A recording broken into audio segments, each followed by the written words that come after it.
আসসালামু আলাইকুম দর্শক শ্রোতা, আগামী 2 দিনের তাপমাত্রা নিয়ে যা জানালো আবহাওয়া অধিদপ্তর। দেখুন বিস্তারিত।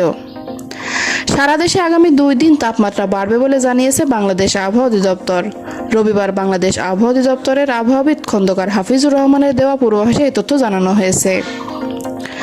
প্রিয় দর্শক, আমার এই ভিডিওটি যদি আপনার ভালো লেগে থাকে তাহলে লাইক, কমেন্ট ও শেয়ার করতে ভুলবেন না। আর সবার আগে এমন সব গুরুত্বপূর্ণ তথ্য পেতে চাইলে আমার চ্যানেলটি অবশ্যই সাবস্ক্রাইব করে বেল আইকনটি বাজিয়ে রাখুন। ধন্যবাদ। আজ দেশে সর্বোচ্চ তাপমাত্রা 37.5 ডিগ্রি সেলসিয়াস রেকর্ড করা হয়েছে কুষ্টিয়ার কুমারখালীতে। ঢাকার সর্বোচ্চ তাপমাত্রা রেকর্ড করা হয়েছে 34.9 ডিগ্রি সেলসিয়াস। আবহাওয়া অফিস জানায়, আগামী 24 ঘন্টায় সিলেট বিভাগের 2-1 জায়গায় অস্থায়ীভাবে দমকা বা ঝোড়ো হাওয়া সহ বৃষ্টি অথবা বজ্রসহ বৃষ্টি হতে পারে। এছাড়া দেশের অন্যত্র অস্থায়ীভাবে আংশিক মেঘলা আকাশ সহ আবহাওয়া প্রধানত শুষ্ক থাকতে পারে।